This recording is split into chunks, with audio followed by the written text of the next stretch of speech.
Mamma mia, voglio 50 punti nel girone di andata. Non so se rendo l'idea. 2 pareggi e una sconfitta, poi solo vittorie. Mamma mia, Carmine. Ma ciao a tutti amici, da Napoli nell'87. Napoli che vince anche a Salerno dopo l'eliminazione in Coppa Italia contro la Cremonese ai calci di rigore, ma oggi c'è stata la reazione, c'è stata una squadra con le palle. Abbiamo visto la Salernitana che ha perso 8-2, ma non era facile questa partita, è proprio perché quando vedi una squadra che subisce tanti gol la partita precedente, poi nella partita il quale deve giocare dopo andrà a giocarla con un altro atteggiamento, perché vede gli sbagli e poi può solo migliorarsi, non può fare gli stessi errori. E oggi il Napoli è stato bravo perché ha sfondato il muro difensivo, anzi non parcheggia dei pullman avanti la porta del portiere della Salernitana, di Ochoa, che tra l'altro ha fatto anche una grande parata su Osimhen. Ma partiamo dai gol. Il vantaggio il Napoli lo trova nel finale di primo tempo grazie a Giovanni Di Lorenzo, oltre il gol che è stato bellissimo di Di Lorenzo che picchia la traversa e va in rete nell'incrocio dei pali, veramente un grandissimo gol. Ma dobbiamo parlare da dove nasce il gol di Di Lorenzo, lo scambio fra il professore e il maestro, come lo chiamiamo noi, Mario Rui ed Anghissà è stato bellissimo, 1-2, Anghissà in mezzo per il gol di Di Lorenzo. Tutto molto bello nel finale di primo tempo, dove la partita era molto bloccata e dove c'era stato un paio di occasioni da parte del Napoli di Victor Osimhen, ma nulla di più. La partita era molto lenta, diciamo, un po' ha fatto addormentare il primo tempo.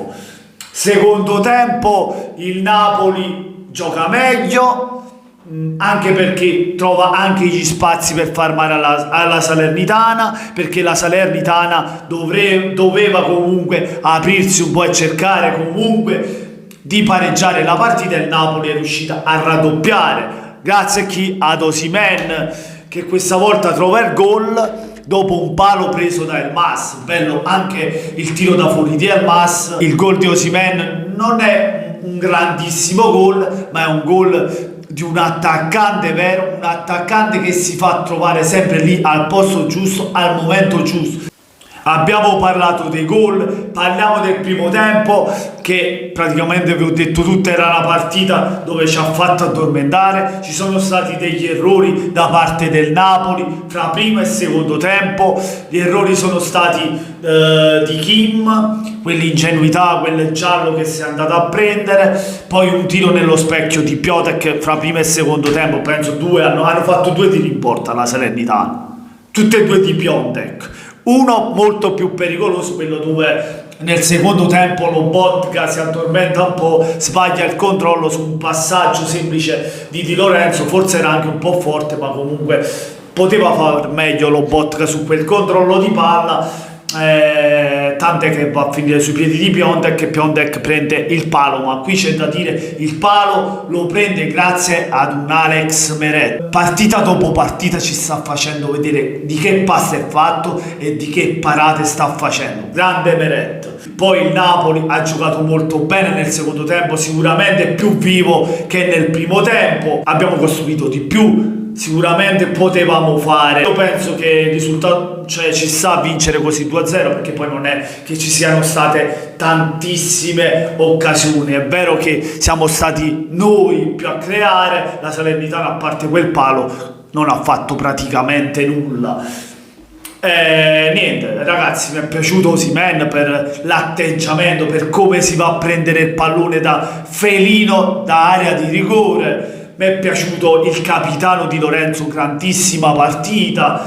Mi è piaciuto Anghissà, mostruosa Anghissà, doppio passo, inserimenti, scambio con Mario Rui, dappertutto nel campo, voglio il migliore in campo Anghissà.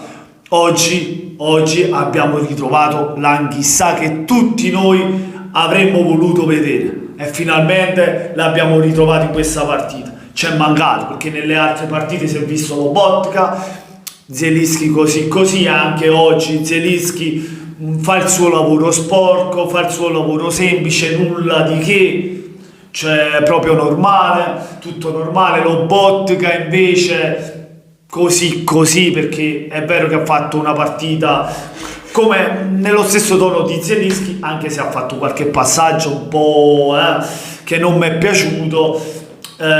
Diciamo forse sarà stata la stanchezza, forse sarà stata anche la tensione del calcio di rigore sbagliato con la Cremonese. Il fatto sta che ci può stare che Lobo sbaglia qualcosa, però in questa partita può anche farlo. Con la Roma un po' più di attenzione, ma penso che lo ritroveremo al top anche Lobotka. Per quanto riguarda la fase offensiva, ho parlato di Osimhen, Lozano benino, anche lui poteva far meglio. L'altro esterno è il Mas, primo tempo benino, secondo tempo è andato in crescendo, mi è piaciuto un po' di più anche per il palo preso. In difesa, ragazzi, Kim buona partita, anche se ha fatto quello sbaglio, quell'ingenuità, quello giallo col piede alto. Ramani impeccabile, ragazzi, nella fase difensiva, così come il capitano Di Lorenzo, il migliore nella fase difensiva, insieme a Ramani che comunque ha fatto la sua partita, e anche Mario Rui ha fatto una grande partita, anche il professore Spalletti l'ha studiata bene, mi è piaciuto l'atteggiamento del Napoli. Ecco, devono giocare i titolari e poi ogni tanto inserire le cosiddette riserve, che siano 3 o 4 riserve, ma deve partire sempre per me la squadra titolare.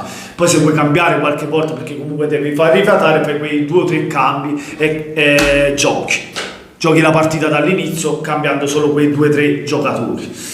E niente, ragazzi, poi sono entrati Politano, quell'altro chi è, Ndombele, nulla di che anche per loro. Fatemi sapere voi cosa ne pensate nei commenti, lasciando un bel mi piace se vi è piaciuto il video, ma soprattutto se ancora non l'avete fatto, che aspettate, che la Juventus è a meno 28, va a vincere lo scudetto, e andiamo bene. Iscrivetevi al canale di Napoliello 87. Mamma mia, la capolista se ne va. E qua è veramente freddo, mamma mia, devi mettere così, Juventus, ma che ecco, mamma mia, ma ti tappa la faccia, frate, ma che mi fa, che mi ha fatto bene con la Juve, infatti penalizzato. Ciao, Juventus.